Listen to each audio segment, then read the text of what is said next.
What would you recommend for new people trying to break into the industry? Most of the people believe that making a simple game is enough to success, which is not. This is not the time for Fluffy Bird. This is not. WORTAL.ai presents Game Dev and All Tech. Hi, everybody. Welcome to Game Dev and All Tech, where our goal is to provide amazing insights and perspective to people in the gaming and tech industries with insightful discussions and interviews with game developers, tech enthusiasts, and people in the gaming industry. And here with me today is Tai from Vietnam, and me, myself, your host, Will Bohn. Tai, please introduce yourself and what is that you're up to? Hello, everyone. I'm Tai. I'm a serial entrepreneur in Vietnam. So I started my first startup when I was 22. That was 2006. And about a couple of years after that, I met Will in Tokyo. And I've been up to quite a lot of stuff from search engine, data mining, Nokia phones, applications, and a lot of stuff. And right now I'm doing specialized in AI, big data, and large language models, AI agents, automations, all those things. Yes.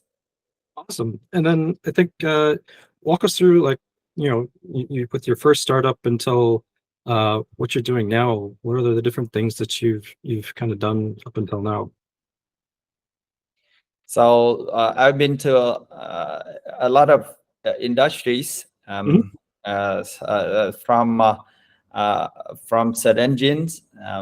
The large language model that I've done like 18 years ago is 18 years ago. Wow, that's a long time ago. NLP engine. Actually, it's a natural language processing, NLP. And right now, everyone in the world is talking about NLP and large language model, but we've been in that like many years ago. And after that, we shift to the gaming business, which I have done quite a lot of million users. And after that, we shift to AI business in making the AI applications in a lot of fields, like hotel accommodations or customer care.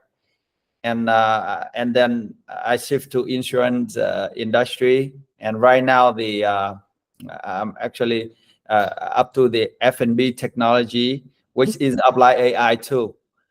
So everything I do, I apply AI in it. So that's what I'm doing. Yeah. And then over the time, how have you seen kind of the AI industry kind of change over time? I know you said that 18 years ago you were dealing with this sort of technology. How have you kind of, from your perspective, see it evolve? So the AI has been evolved a lot in the last 18 years. Firstly, it's a simple models. Basically, just machine learning, and just machine learning. It's just supervised learning model, and like it start with the very simple things, and even we're talking about gene algorithm or hidden Markov, all those things. But it's not really effective. Actually, at first, everyone doesn't care because it's crap. And so I've been done in the NLP since I applied the example-based method that we crawl a lot of data from the internet and build the language model based on the data. And but the limitation was the computation power is not really really big as nowadays we have. So I had about 3,000 servers and 3,000. 3,000. Yes, I built an IDC for it, so Wow. to host it. Yeah. And but the power of the total 3,000 servers is right, if compared to today's computation power, is about like only one H100. So it's really hard to make the model in the past, Right. but it evolved fast since we have the NVIDIA and the CUDA architecture. So since NVIDIA is publishing a lot of libraries for us to leverage their platform in parallel computing, and we start to leverage GPU over the CPU. So before we compute a lot of things in CPU, and we, thanks to the NVIDIA library, we shift it into the CUDA and shift to GPU computation. Awesome. So it split a lot. It split a lot of things, and not just the graphics, but the AI models too. And the Python also evolved. Before, Right. Python is really nothing there, just a simple language to learn. So at first we basically use C#, or we use Java, or sometimes we even use Perl for string processing. Oh, man. The Perl language is really useful when we process the string, because we have a tremendous text. Like I had about 250 terabytes of text, pure Right. text, when it was about like 2008. So in 2008, to process 250 terabytes of text is very hard job. So that's why we leverage a lot of things from hardware to software, programming language, and architectures, and distributed computing. All those things we leverage it in once. And yeah, we got it completed the mission, and then the GPU has come to the field, changed everything. It changed everything. So we build the model fast, so fast. So before, we have to wait for like half of the month or 1 month for simple model. And since we leverage the GPU, so we can make it in like a couple hours, and we got it done, and we can easily to test it. So actually it speeds up everything. It speeds up. We don't need to wait for a long time to see what the results is. And so it has been a really huge change. And in the last 2 years, 2-3 years, so we're talking about a lot in the large language model. That's a lot of things there. Many companies founded based on the large language model, which is based on transformer model. Transformer model has been invented by 3 guys, one of them in Google, and he's Vietnamese too. And then yes, It's cool. Yeah, he's cool. He's a great guy. And then based on the transformer model, we make the large language model, and now it's booming like an atomic bomb. And so right now, every day I wake up, the first thing I do in my bed is read news about the large language model. I fear that I'm a little bit formal here, because I fear that I will miss something. I will miss the trend. I miss important thing. So every day we read about AI, and I actually have my team here in Vietnam. We are really practicing the everyday new model. We get it, and we practice on it, and we try to innovate through the private data, and we try to make our own model for the business. Awesome. And the evolving has been amazing, and is now exponential speed of changing. It changed so quick. If you sleep overnight, so that means you miss it, the 8 hour of development. So I don't want to sleep. Yes. You do need to get some sleep, otherwise, I don't know. Yes. Your AI models might get all messed up or twisted up. Yeah. So, It changed a lot, man. yeah. Yes. And how does this when we were talking about AI and things, is when we look at AI and if we were to use that for, say, Vietnamese and the Vietnamese language, does anything need to change when you're applying AI to the Vietnamese market? So Vietnamese market is really small. So we are positioning ourselves as a company that serves the world. Right. So we try to make the products or models that can serve globally. Mhm. And actually, we have some apps that we serve very well in very big countries in the world. But I never been to that country also. Oh, that's cool. So we can make the apps in Vietnam and we ship it into everywhere in the world. And so that is what we are doing. And the view of mine about Vietnam market is Vietnam is really, really small market in the AI since Right. it's late. It's Mhm. a late phase market. That Right. means it's about like 1 or 2 years behind.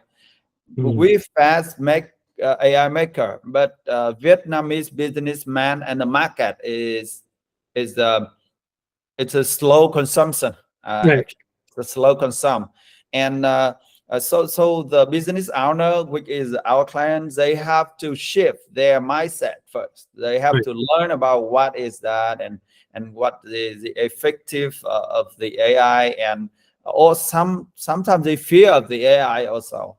Right.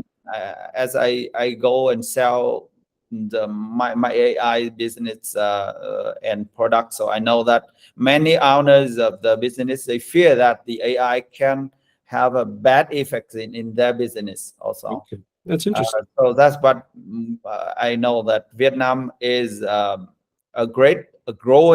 fast growing market. Mhm. But for the AI, it's still very small. Yeah. Well, I mean, it's great to hear that you're kind of starting out of your local market, but you're going at it with a global mindset, which I think is really important for countries like even here in Japan and the startup ecosystem here in Japan. Um, you also talked about along your journey you started a game company or a game studio. Tell us a little bit about your game studio and what made you decide to make that game studio. So we've been thinking in applying the AI into it, and the operators. Yeah. We have users around the world. So actually, if you awake at night Yeah. to operate the servers and change the policies or all things, Yeah. it's really complicated. So my view is applying AI into the operations Mhm. as much as you can.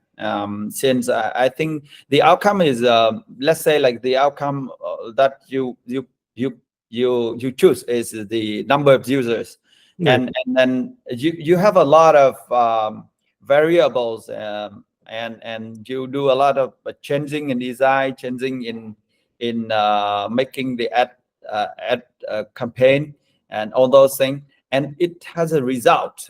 Every day you see, or every hour you see that the new users coming in. Mhm. So my view is this is a supervised learning problem, which is every variable will be reflected in the end result you choose. Maybe it's your revenue or your number of users, number of active users, whatsoever. Yeah. And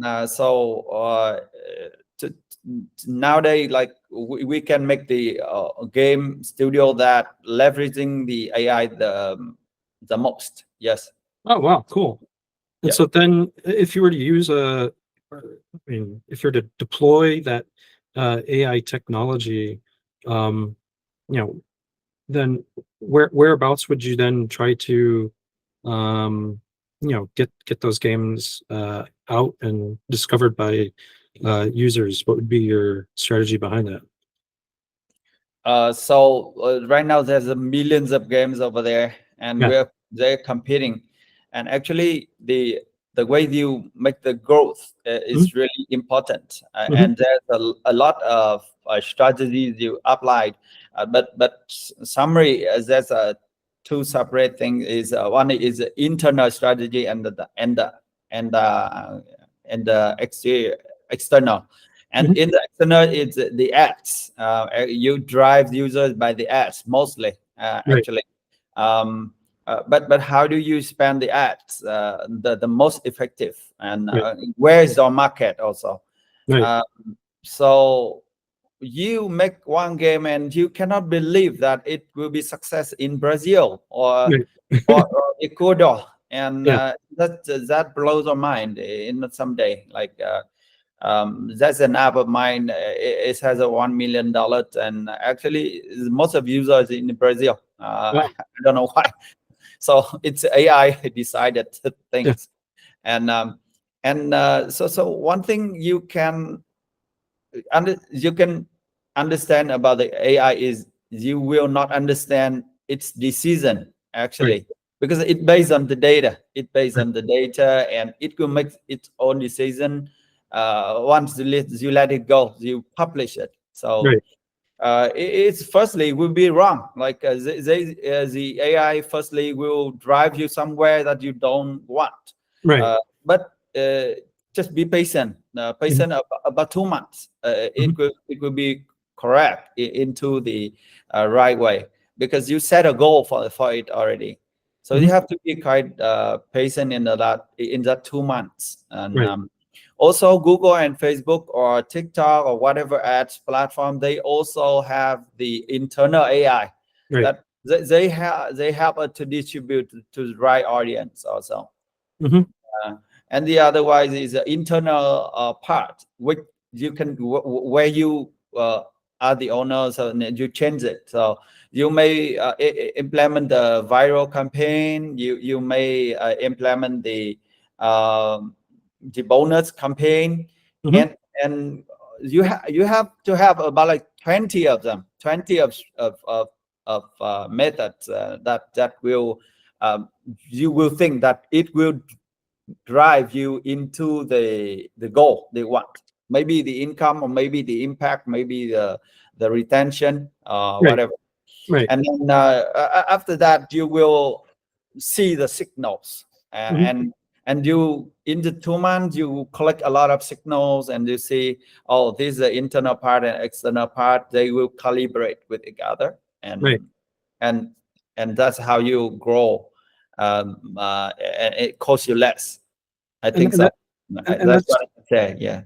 And so that means in some ways like that there's two parts to it. One is that you go out with a sort of global approach where, because you don't know necessarily where your game or app or whatever is going to be a hit, and so it's best to have as many touch points as possible.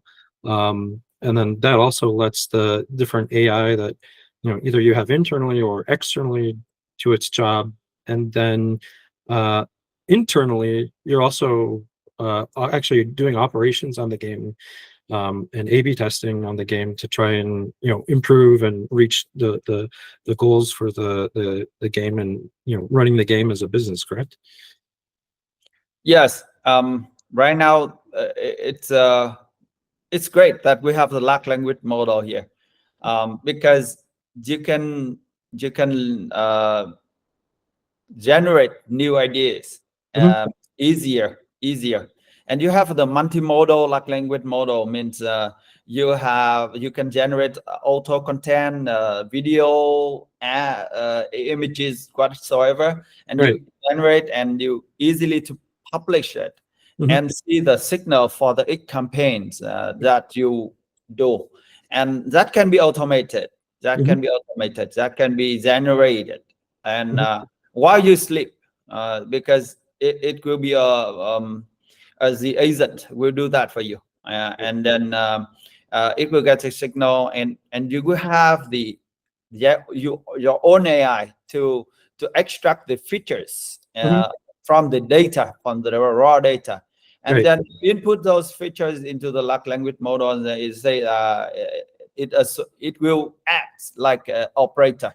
And through the agents, prompting, all those techniques, so you can leverage the AI the best, and that's how you go so quick nowadays.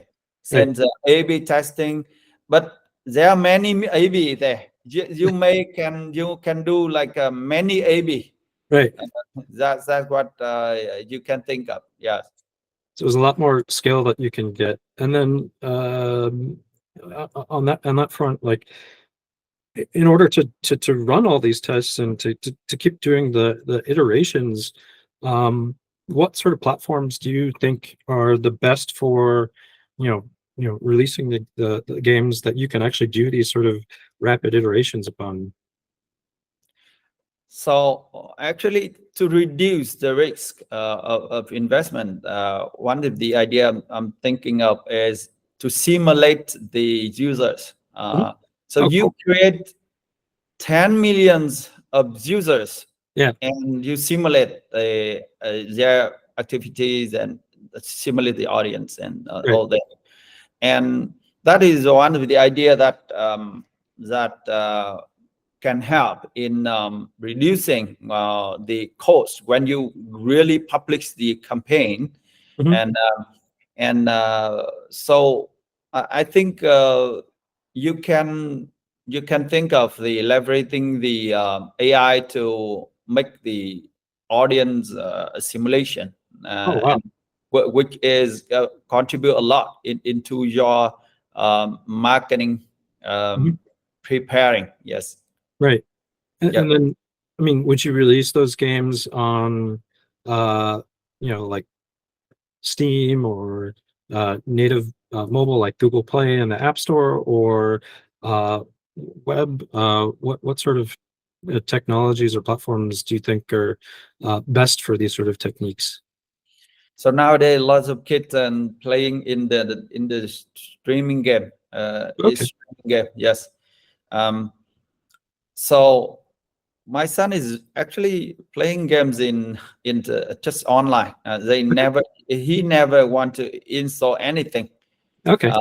So we have to adapt to the change, Right. and to a public to a studio. So we make the games and we publish it everywhere, and that is the principle. And if you can, so you even can go for the console game if you want, because the platforms like console games, Steam or Google, iOS, the App Store, I mean, it's just where you get users. Right. So that I think is not.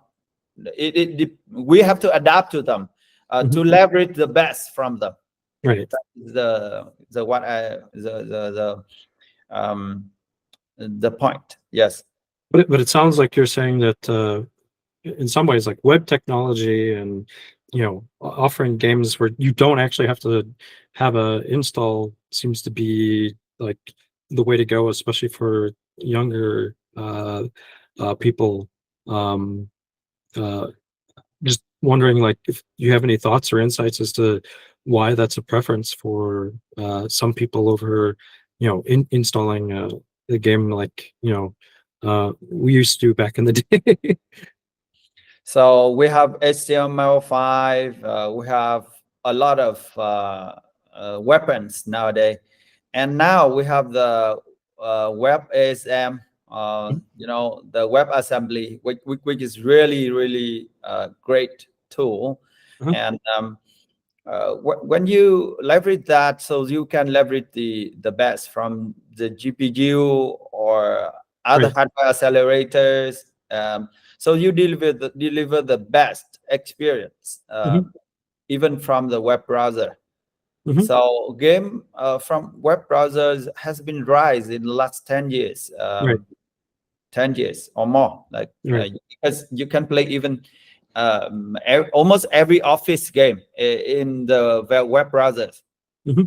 So the reason why that we need to install the app in iOS or Android is for the better experience. Mhm. Because we have to stream a lot of data. It could cause a lagging. Mhm. And when you install it in iOS, so it will preload all the resources in there. Right. And also it will help you to leverage the hardware accelerator tools in there, Mhm. GPU, for example. So the game is render faster, so Right. no lagging, those things. But right now, the browser is working so well. Yeah. I see a lot of 3D games, with great experience. Roblox, for example. Right. So many people is developing the games and publish in the web only, because it's not restricted to the platform. Like iOS take you 30% of the revenue, Right. and Google Play also. And they really look deep into the process of the game, Right. and they interfere in your development, Right. which is annoying. Yeah. I hate that. Actually, I really hate the team behind the App Store and Google Play, that they really interfere in my business Right. logic of the Yeah. app. Yeah. Which is why you interfere in these things? This is not your business. Right. Then my business. I have to do it my way to convert my users into customers. Yeah. And so they sometimes prevented from innovation. Mhm. Is the point I don't like. They have to embrace it. They have to push it further. Right. But they sometimes block our innovations. Mhm. And web is more freely in the content creations. Mhm. So that's the view of mine. Yeah. Awesome. And then, I mean, you mentioned there's a bunch of new web technology out there. There's like, WebGL has been out there for a bit, and then Web GPU is another one, and then we've got WebAssembly. What's your view on those different technologies, and what's maybe which one do you kind of think is maybe the best for developers to go with? So I really suggest you to consider the WebAssembly, Mhm. because it's really do something different. WebGL, we heard about it a lot many years ago. Right. Right. And WebAssembly is something new. It has a lot of other applications, not just the games. Right. But the games is related to the experience. So, Mhm. so that the feeling, the experience. So Mhm. I think you have to leverage the best, the hardware, Right. because you run in the browser. Mhm. So the only limitation is you still see the browser, which Right. is not really comfortable in some way. Mhm. But and also you have to remember the URL of the web page. So you have to type in, and you'll see the icon in your phone. Right.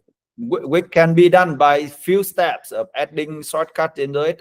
Can be done, but Yeah. Yeah. Yeah. Yeah. not many people know it. Not many people know that we can add the icon into the home screen, Mhm. and then click on it and open the browser. Not many.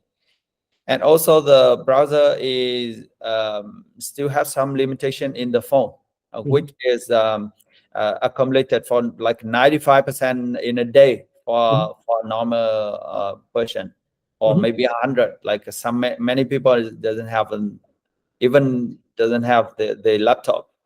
Right. So that we can think like in the long run, like a couple years, 3 Mhm. years or so. So every browser must have a gaming mode, Mm. which is important for the development of the whole industry. Mhm. And I do believe that this will happen because the Apple and the Google, the platforms, they are really closed platform. Right. They're not open. They're not open. There's Yeah. a guard there, and you have to listen to him. And Yeah. and this is not really open, Yeah. but the web is really open, and there's a lot of uh, experience that can be delivered through the browser right now. So That's I awesome. think in the my recommendation is WebAssembly. Yeah. WebAssembly, go. And is there any sort of game engine or anything that you guys use to get to WebAssembly, or you just going and straight? I don't know. What's your sort of path to getting, from zero to the actual game being produced? I think there's a lot of open source right now in the GitHub and all the internet. It Mhm. has a lot of open source. Now is not 10 or 15 years ago Right. where you cannot have the good engine. Mhm. Now we have a lot of engines out there. We Mhm. have a lot, and to develop our own company with our own technology is also a great idea. That also great idea that you will own the IP, or you will own the IP Mhm. of the um, of the game. And Right. I recommend that you build your own game engine, Mhm. which is really important. It's Mhm. really important because when you have the own game engine, you may diversify it and make a new theme for many things, for many games, but only one game engine. Mhm.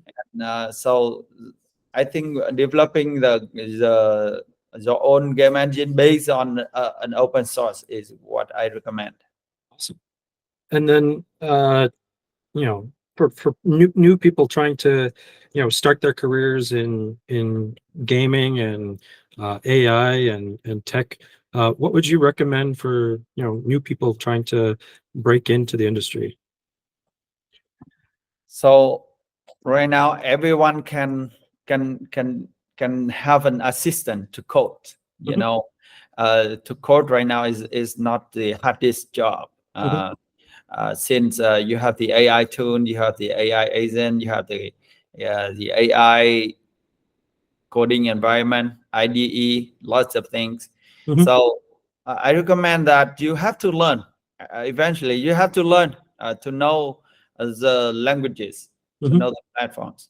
But there are tons more you have to learn. Most of the people believe that making a simple game is enough to success, Mhm. which is not. This Right. is not the time for Flappy Bird. This is not. Right. So this is not the time for that anymore. You have to have some secret source that you have, Mhm. yeah, and you really believe they solve a problem or a feeling or experience of this user, Right. and you have to make deliver a new experience, Mhm. and also it has to be viral, because if it's not viral, that Mhm. means you cost a lot of capital Right. to get users. Right. And where give you the capital at this recession moment? Yep. No, not many people want to give you the money, because Right. you a game studio. That means you a hit driven business, Yep. and if the game hit, so you earn a lot. Okay, Mhm. fine, every investor will be happy. But if you miss, so you lose everything. Right. So that it's a hit or miss business. So Mhm. I think um, you have to consider very carefully when you consider to jump into the game industry. Mhm. where everyone is an expert here. There's many experts. They just shift their platform Right. and they just apply the AI. So Yeah. it's because the competition is harder and harder because making games is faster, shorter, and easier. Mhm. And so that if you want to start, so leverage all those things first Yeah. in order to compete. Yes. Awesome. And then maybe also for people that want to get their games or something and reach the Vietnamese audience, do you have any tips for the audience on how to enter the Vietnamese market? Vietnam market is a very low paid ads Right. market.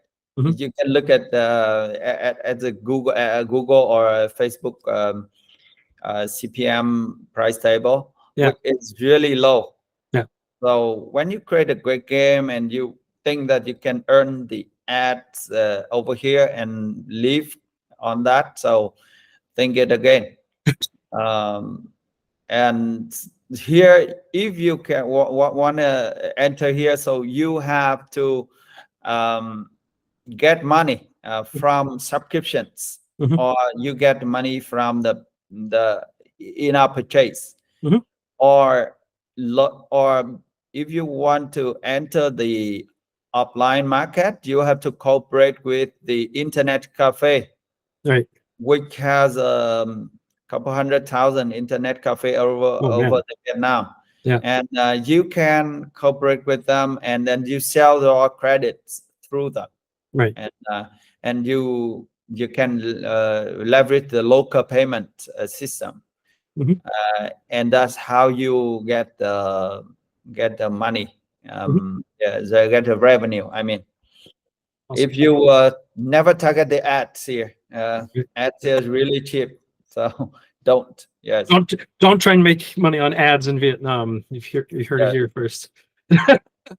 And then finally, Tai, thank you so much for your time today. The floor is yours to promote anything that you want to promote or talk about. What would you like to, promote that maybe either you're working on or anything at all you'd like to promote? Actually, I love sharing knowledge. Mhm. So I'm writing a book about it. It's Oh, called cool. it's about the AI that the title will be the AI will be the best servant or will be the destroyer Uh-huh. of the humanity.